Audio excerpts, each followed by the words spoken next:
please welcome Mr. Lon Smith.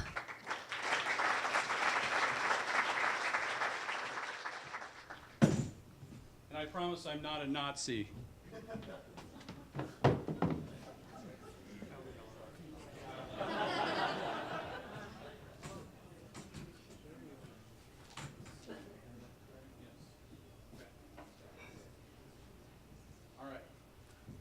Please stand quick. I don't have much time. Stand up.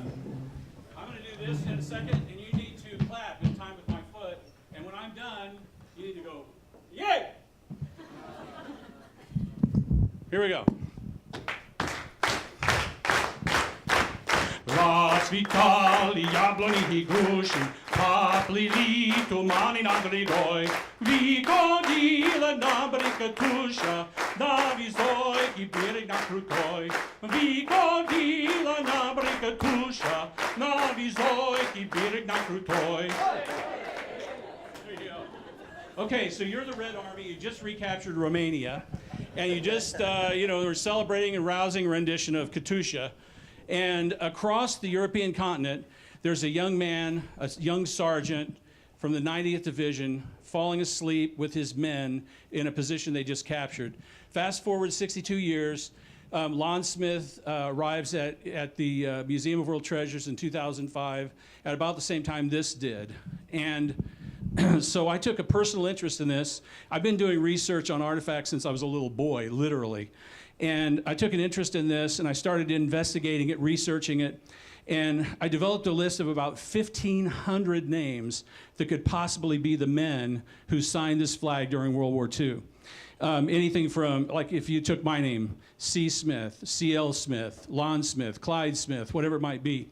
And I just started calling these people. It took me months. I couldn't do it during the day because I wasn't authorized to do research. I was the marketing director.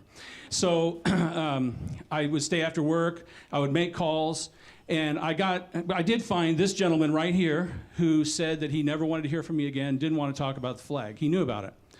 We found the family of Vincent Hemberger from Argonia. But then I got to the last name on the list, the second to the last name on that list. And I called the gentleman. He picked up the phone. I explained what we had, the artifact that we had, the Nazi flag with all these signatures. And his next words to me were, "You found my flag?"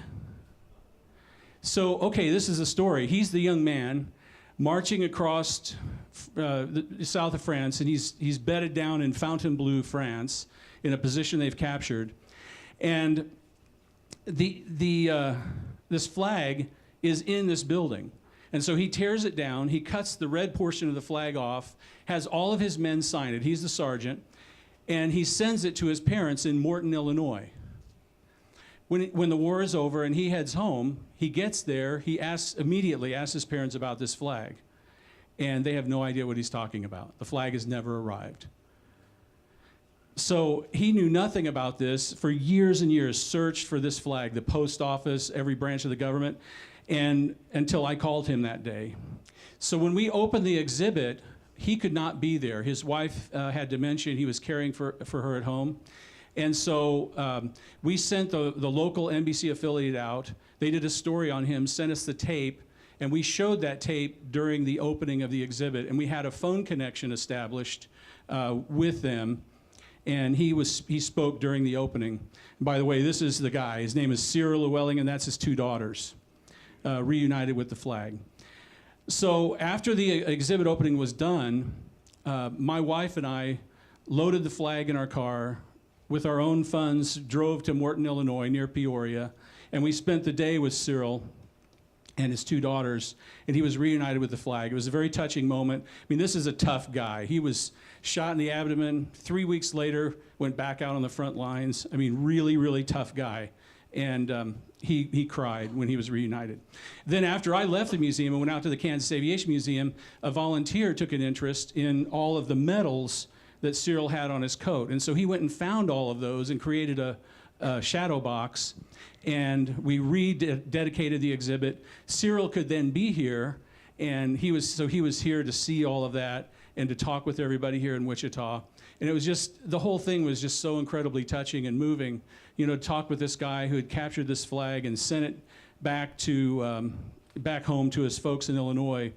And it really, for us at the Museum of World Treasures, what it means is that really a quest for us to do the deeper research that we need to do so that when people come to visit, we can tell them that story. It's not an advertisement, I promise. But it's important for every museum to do this so that when people come there, they can really, really understand the deeper meaning of each of the artifacts. It's incredibly important. We know from museum research that when people come to visit museums, they come for more than just to see the artifacts. They come to hear the stories, and they come to have experiences with their families, with their coworkers, and et cetera. So I love doing research, and I appreciate the opportunity to share this with you. Thank you so much, and have a good rest of the evening.